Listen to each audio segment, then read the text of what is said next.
Ça me fait plaisir. S'il vous plaît, ça fait 10 ans que j'ai toujours souhaité que le Congo, la RDC, accueille la Coupe d'Afrique des Nations de football. Vous comprenez? Il a manqué la volonté politique à un moment donné. Parce que c'est en 2009 qu'on a commencé. Le comité local d'organisation a fait 2009-2010. J'étais allé aux États-Unis avec le ministre des Sports. Nous avons accédé au mandat de la République le 29 septembre 2009, qui nous a permis d'engager l'État congolais auprès de la firme IDC pour construire des infrastructures. Pour une enveloppe de 2,3 milliards $. Après, on nous a dit que non, on vient d'atteindre le point d'achèvement, il y a élection et autre chose. Pendant que le Premier ministre Mouzito avait adressé la lettre d'intention à la CAF le 2 août 2010. Qui avait d'ailleurs déjà été accepté. Nous avons relancé le projet en 2013 avec le Premier ministre Matata, qui avait adressé la lettre d'intention, je crois au mois d'avril, à la CAF. La CAF nous a accordé la CAN 2019 avec la compétition intermédiaire U23 à 2015. Posez la question, qu'est-ce qui s'est passé? Point d'interrogation. Mais est-ce que vous estimez... Mais je promets une chose, je promets une chose. Sous la présidence de Félix Antoine Tshisekedi Tshilombo, la RDC va accueillir la Coupe d'Afrique des Nations de football. Il n'y a pas une loi qui interdit à la RDC d'organiser cette compétition-là. Vous comprenez? Et nous sommes un pays post-conflit, où nous nous sommes causés trop de tort avec nos voisins, en accueillant la CAN dans notre pays. N'est-ce pas? C'est une véritable fête africaine, où nous allons apprendre à nous regarder autrement avec nos voisins. Ok? Très bien. Alors, autre chose, je vais vous dire. On va me dire, non, 2021, 2023, c'est déjà attribué. Je dis, pour l'intérêt de toute l'Afrique, nous allons organiser la CAN 2023. Parce que je vous dis, je le promets, j'en détiens l'expertise depuis 10 ans. Je vous dis une chose. Mais en détenir l'expertise, c'est autre chose. Mais est-ce que dans le programme du chef de l'État actuel, telle initiative y est? S'il vous plaît, s'il vous plaît, s'il vous plaît. Depuis que le chef est passé, c'est tout le monde qui souhaite que lui, le chef de l'État, lui donne du travail. Non, il donnera le travail aux Congolais par l'application de son programme. Je vous dis une chose. Je disais que nous allons postuler pour 2023. Et le pays qui a 2023 va nous céder ça. Pourquoi, vous savez? Il y a un enjeu international. Aujourd'hui, c'est la protection de l'environnement. Vu la position géostratégique de la RDC, au cœur de l'Afrique, c'est à partir de la RDC qu'on va impulser le développement de toute l'Afrique. Aujourd'hui, qu'il y a une position de pouvoir pacifique entre présidents entrants et sortants, le monde entier et l'Afrique tout entière ont besoin qu'on consolide cette paix. C'est ainsi que je lance un appel à tous les Congolais de soutenir l'action du chef de l'État. Ma contribution, parce que je suis déterminé à l'accompagner, ma contribution, c'est de lui demander qu'il me permette que la RDC accueille la Coupe d'Afrique des Nations de football. Ndaye Moulamba est mort. Oui. Il a réalisé un record jamais égalé jusqu'à sa mort. Il était abandonné à son propre sort ici par les gens de mauvaise foi.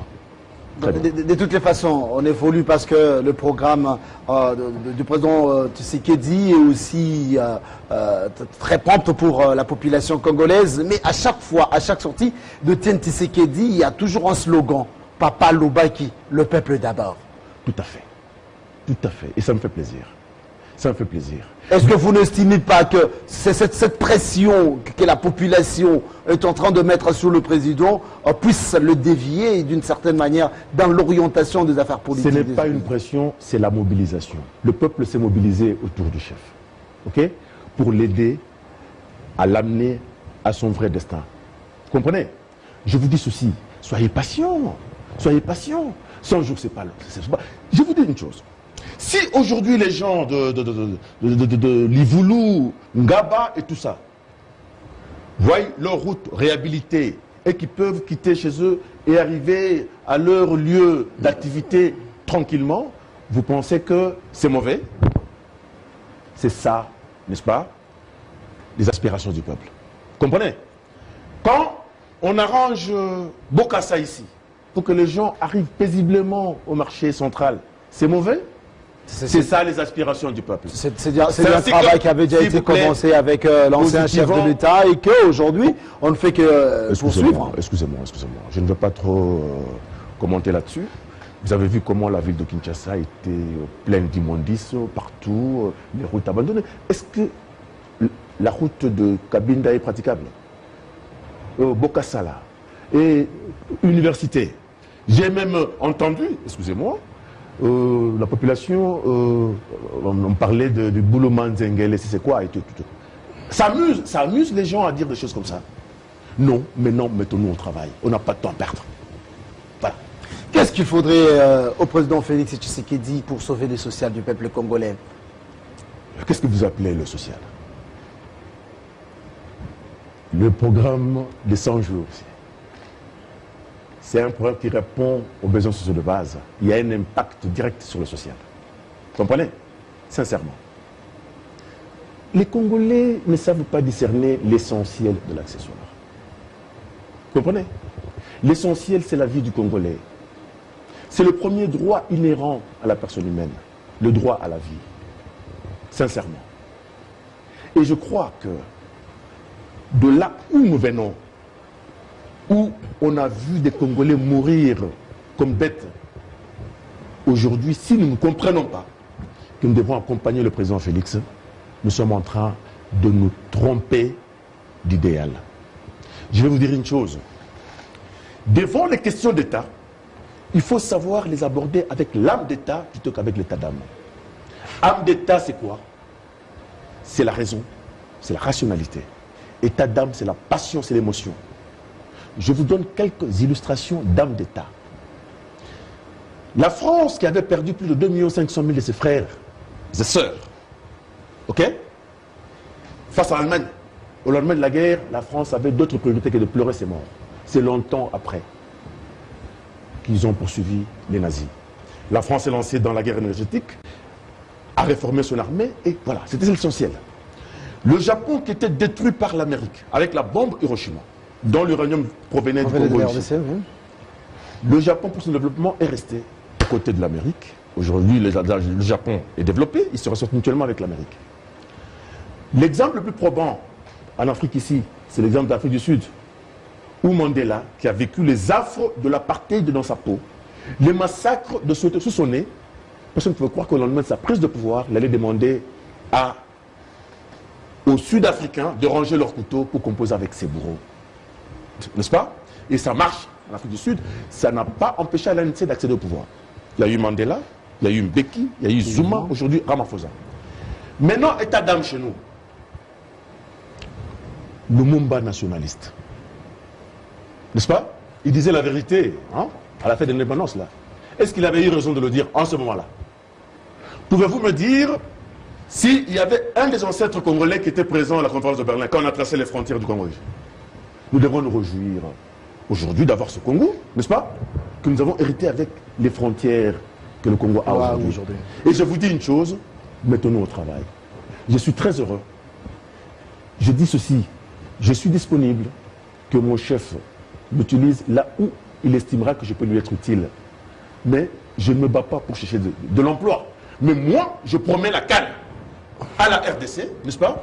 Je dis ceci, là, le Congo va organiser la Coupe d'Afrique des Nations de football. C'est un projet de développement, un projet fédérateur qui a des conséquences dans tous les secteurs de la vie nationale. Jean-Willy Kalonji, okay. Vous l'aviez dit vous-même, vous êtes président d'un regroupement politique appelé Ordre Nouveau, et dans l'entretemps, je sens une hargne en vous d'appeler la population congolaise à vouloir soutenir à suffisance les actions et les actes de l'actuel président Félix Antoine Tshisekedi. Mais que fait votre propre regroupement politique? Mon regroupement politique n'a pas été aux élections parce que nous avions estimé que le processus était entaché de beaucoup d'irrégularités.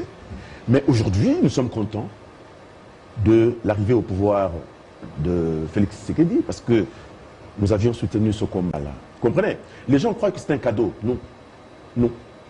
Je suis désolé de le dire. Moi, je ne suis pas flatteur. Moi, je ne suis pas un opportuniste. OK? C'est par la force des choses. Si l'UDPS n'était pas un parti populaire, on n'en serait pas arrivé là. Vous comprenez?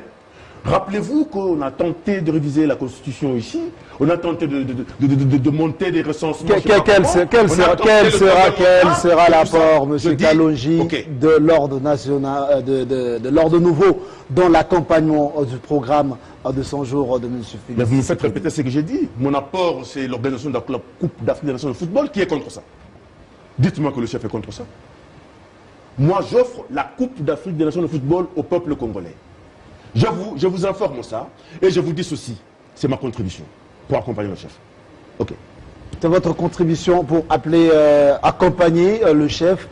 On est en train de vous rappeler, mesdames et messieurs, que dans le cadre de cette émission invitée, nous avons sur ce plateau monsieur Jean-Willy Kalogi, qui est président de l'Ordre Nouveau. Tshisekedi aussi. Tshisekedi, rompu. Rompu, je vous dis. Parce que je me dis que tout Congolais qui aspire à mener une vie digne et honnête, à gagner sa vie honnêtement, est Tshisekedi. Dites-moi le contraire. Est-ce votre vouloir de la Coupe d'Afrique de Nations à la RDC ne serait pas de beaux yeux que vous êtes en train de lui faire pour un poste ministériel ou encore moins un mandat dans un portefeuille? Je vous informe que je gère ce dossier depuis 2009. Ok? Et dans le concret d'ailleurs, comment vous allez le faire? Parce que déjà depuis 2009 jusqu'à aujourd'hui, la CAN est en train d'évoluer. Il y a eu déjà la répartition des équipes organisateurs. Et vous vous dites que pour 2023, vous allez le faire. Comment en concret? Soyez concret. Je promets que nous allons exploiter la position de notre chef à l'Union africaine pour mener le lobbying. Rappelez-vous qu'en 2010, quand la France a postulé pour Euro 2010, n'est-ce pas? Sarkozy, le président Sarkozy avait dit c'est l'enjeu français. Il a fait le lobbying en Suisse. Soyez concret, parce que nous sommes en train de chuter. Soyez concret, comment est-ce que la RDC va faire pour avoir cette canne? Qu'on nous fasse confiance, nous allons mener le lobbying et nous allons avoir ça. Voilà, merci beaucoup Jean-Willy Kalogi, président du regroupement politique Ordre Nouveau, d'avoir été avec nous sur ce plateau de Télé 50. J'estime d'ailleurs que c'est pour la première fois que vous arrivez sur Télé 50. Je suis disponible à tout moment. D'accord. Merci à vous, très chers fidèles téléspectateurs. On se voit alors à un prochain numéro. Et pour aujourd'hui, retenez que l'on parlait de son jour du président Félix Tshisekedi avec monsieur Jean-Willy Kalogi, président du regroupement politique Ordre Nouveau. Merci à vous qui nous avez suivis. Le prochain rendez-vous, on se voit. À la prochaine.